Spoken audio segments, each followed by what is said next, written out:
कम जो जामा। भाई लोग, लाशों के ढेर को चिड़ी बनाकर बनाई गई दुनिया मिट्टी में मिल गई। पति, देव और बेटा अपराध की नींव पर खड़ा पूरा साम्राज्य ध्वस्त हो गया। लेकिन सबसे अहम कड़ी शाइस्ता अब भी कानून की हथकड़ियों से दूर है। उसे एक जगह गायब तो दूसरे जगह दिखी जाती। पुलिस के हाथ खाली के खाली।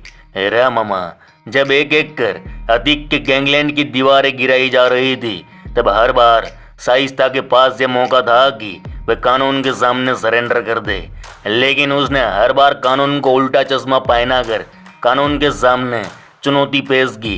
क्राइम की शतरंजी बिसात पर शाइस्ता कहाँ है, जिंदा है या फिर मार दी गई? अतीक की हत्या के बाद अब अतीक का दफ्तर अब रहस्यों से भरा एक आइलैंड बन चुका है। क्योंकि एक दिन पहले अतीक के दफ्तर से खून के धब्बे मिले थे, खून से सना हुआ चाकू मिला। ये खून किसका है, अब तक इस सवाल का जवाब नहीं मिल पाया। मगर अब रहस्य और ज्यादा गहराता चला जा रहा है, क्योंकि आशंका जताई जा रही है कि अतीक के दफ्तर में किसी ने किसी का कत्ल कर दिया, या फिर दफ्तर में ही किसी ने खुदकुशी कर ली।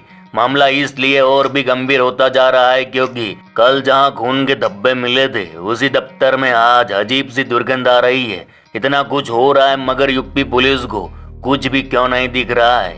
यहाँ एक अहम सवाल ने जोर पकड़ लिया है कि क्या शाइस्ता परवीन का कत्ल कर दिया गया? बेटे से लेकर पति के जनाजे में शाइस्ता दिखी नहीं। 5 राज्यों की पुलिस, एसटीएफ, एनआईए, खुफिया एजेंसी दिन रात काम पर लगी है। पिछले कई दिनों में देश के अलग अलग जगह पर छापेमारी हुई, बावजूद एक महिला पुलिस की पकड़ से दूर। लोग पूछते हैं शाइस्ता को अभी तक यूपी पुलिस क्यों पकड़ नहीं पा रही। इसी बीच अतीक के दफ्तर में किसी के ताजा कत्ल होने के सबूत मिले हैं। इसलिए लाखों लोग जानना चाहते हैं कि शाइस्ता परवीन जिंदा है या फिर मर गई या मार दी गई। अगर जिंदा है तो कहाँ है, किस हालत में है? आइए जानते हैं पूरी कहानी। बिड़ू, इनाम बढ़ाकर 25 से 50 हजार हो गया। अब खबर है कि यूपी पुलिस इस इनाम को बढ़ाने जा रही है, जो शायद 1 लाख कर दिया जाएगा। लेकिन जिस तरह से लगातार रकम बढ़ती जा रही है, शाइस्ता और कानून के बीच की दूरियां बढ़ती जा रही है। जमीन पर पुलिस और आसमान में ड्रोन शाइस्ता को खंगालने में धरती आसमान एक कर दिए हुए हैं। लेकिन जितना खोजे जा रहा है, शाइस्ता उतनी ही गुमशुदा होती जा रही है। अतीक, अशरफ और असद से जुड़े मामले में हंगामा होता है तो खबर उठती है शाइस्ता अब सामने आएंगी। शाइस्ता को घेर लिया गया। शाइस्ता फलाने एरिया में दिखी गई। यूपी से लेकर दिल्ली और दिल्ली से लेकर पश्चिम बंगाल तक पुलिस चप्पे चप्पे पर हर एक वो जगह जहाँ शाइस्ता के होने की या छिपे होने की गुंजाइश हो, वहाँ पुलिस ने छापेमारी की। लेकिन शाइस्ता अब भी पुलिस के लिए मोस्ट वांटेड बन गई। शाइस्ता एक ऐसी पहेली बन चुकी है जिसे यूपी प्रशासन से लेकर यूपी पुलिस तक के पसीने छुड़ा दिए। इधर शाइस्ता के पुराने बयान सामने आ रहे हैं, शाइस्ता के पुराने वीडियो सामने आ रहे हैं, लेकिन शाइस्ता सामने नहीं आ रही और ना ही आ रहा उमेश पाल से लेकर अतीक हत्याकांड तक का पूरा सच। शाइस्ता फरार है और गायब है गुड्डू मुस्लिम। 50 हजार की शाइस्ता और 5 लाख का इनामी बमबाज गुड्डू पुलिस के लिए एक पहेली बन चुके हैं। ये माना जा रहा है कि शाइस्ता परवीन, शूटर साबिर और गुड्डू मुस्लिम लगातार संपर्क में है, लेकिन ये लोग किसी हाईटेक ऐप के जरिए बात कर रहे हैं। इसकी वजह से लोकेशन क्रस्ट नहीं हो पा रहा। इधर अतीक का वह दफ्तर बहुत कुछ कह रहा है। क्या अतीक के उस दफ्तर में किसी का कत्ल किया गया? किसी को मार कर क्या अतीक के दफ्तर में दफनाया गया? क्या अतीक के दफ्तर में किसी ने खुदकुशी की? ये सवाल इसलिए उठे हैं क्योंकि अतीक के इसी ध्वस्त दफ्तर में खून के निशान मिले हैं। खून से सना चाकू मिला है, खून से सने कपड़े मिले हैं, लहू लुहान दुपट्टा मिला है। फोरेंसिक टीम ने सैंपल लिया है और जांच जारी है कि आखिर इस खून का सच क्या है।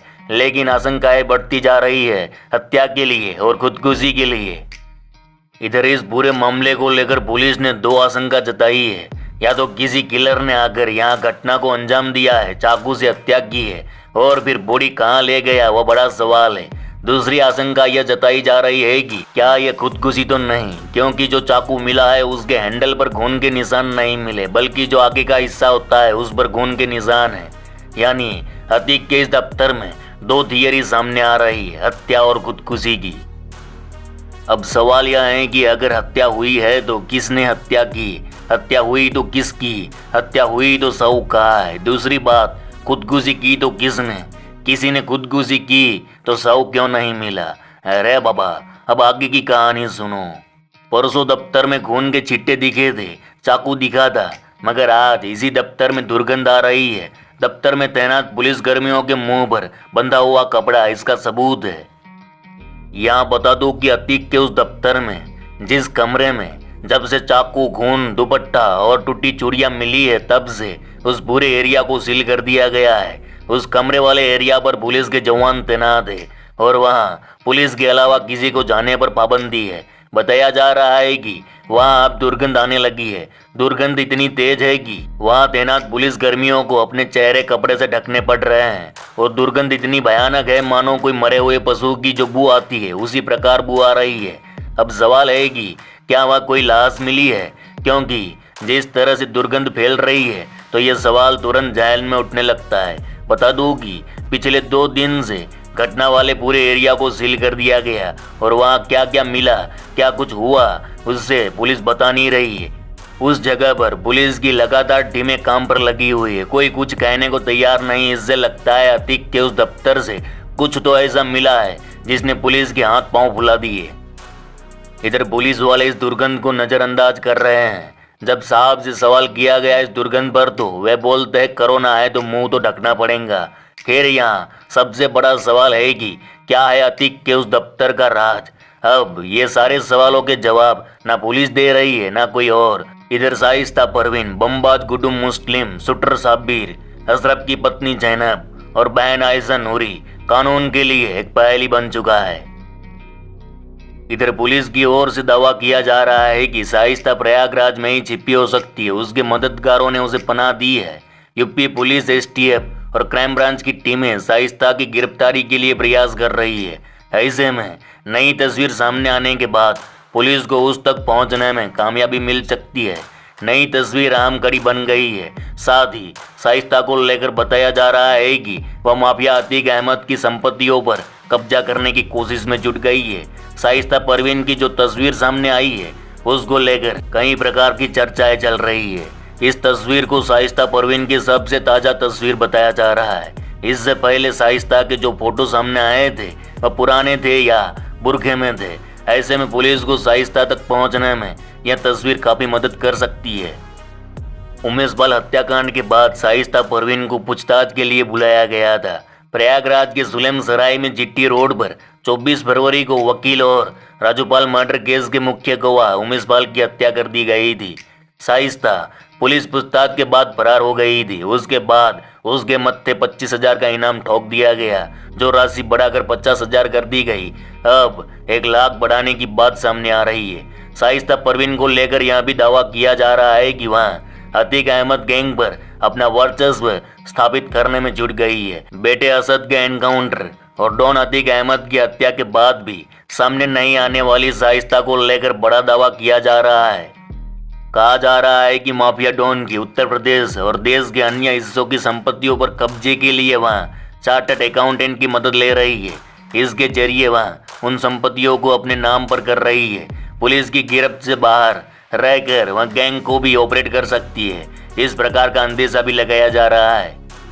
यहाँ यह भी हो सकता है कि शाइस्ता के प्रयागराज या आसपास के इलाकों में छिपने की खबर फैलाकर वह खुद नेपाल के रास्ते दुबई भाग गई हो या फिर राजस्थान बॉर्डर इलाकों से पाकिस्तान भाग गई हो और आने वाले वक्त में अतीक के पूरे साम्राज्य को विदेश से ऑपरेट किया जाए।